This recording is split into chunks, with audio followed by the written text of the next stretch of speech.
Hi, this is Marcela again. I'm here with Steve Hammer from Rankhammer. And Steve and I were discussing amplifying content. So you have great content, this whole content, everyone's talked about it. How do you get the content out there if you don't have a built-in audience? Can you tell us a little more about that? Yeah, certainly. Obviously, the big thing is if you don't really know a lot of people, or you have that ability that when you push publish, that's all you've got.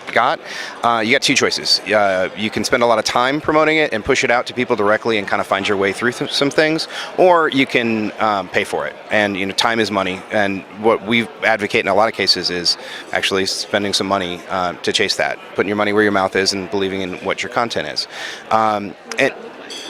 So what does that look like? In a lot of cases, what you're doing is you're trying to figure out what audience you're trying to reach and mapping that out to a network that makes sense for them. If you're trying to reach somebody mainstream, you may use a paid content promotion play like Outbrain, where you're going to have the chance to be on CNN if your headline's catchy enough, and you're going to drive some click-throughs for those kinds of guys. If it's really, really edgy, you might try something like Reddit and push it out there for that. If you're trying to reach publishers, you might, website publishers directly, you might try something like either Zamanta or even Harrow, the Help a Reporter Out, which is great to reach those kinds of guys and focus on that. So it's really kind of understanding who it is you're trying to reach, and then what each one of those audiences on some of those niche networks are to push out and buy across them.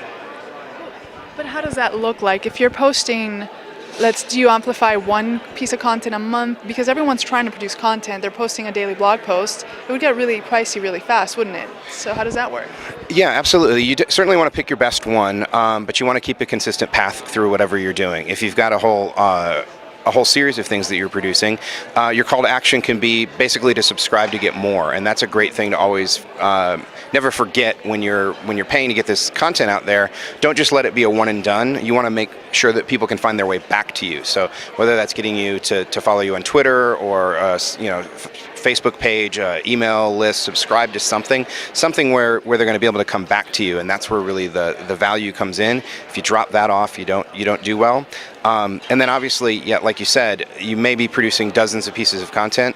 I tend to find that if you pick your best, and even whatever you think your best is, even try 2 or 3 different versions of the best that are tailored towards different audiences, it can work even better. The snarky, edgy one that goes to Reddit, and then the much calmed down version that goes to LinkedIn or something like that.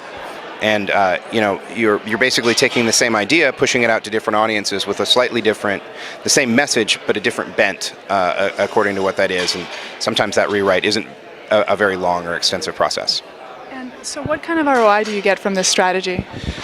It is a measurable and positive ROI. It's not paid search ROI, so let's just say that directly. And it is definitely a long-term play. This is not something you're going to go out there and see the needle move immediately. It's still that slow content build, but we think it accelerates that content build a lot faster than if you were doing it just on its own, and letting the true, pure organic play, if you will, or even the ability to push that content out there and have people discover it. So it definitely amplifies and accelerates that curve, and does lead to positive ROIs, but you're not talking, the 700% kind of ROI that you'd see on a really well done paid search campaign. And do you ever combine that with remarketing?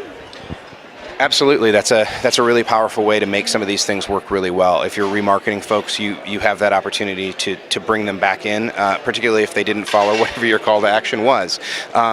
And since the key to all of it, to me at least, seems to be not just getting them to your website the first time, but getting them to come back over and over for whatever that case may be. Again, it's because you're producing a lot of content, or you're producing whatever it is on a regular basis. That's where the fire sort of gets lit. And remarketing is definitely another tool, and thanks for asking about that. Okay, thank you so much, Steve. If people want to connect with you, where can they find you? My Twitter handle is Armond Hammer, ARMOND. I didn't want to get sued by those baking soda folks, so slightly subtle on that. And or my company's website is rankhammer.com.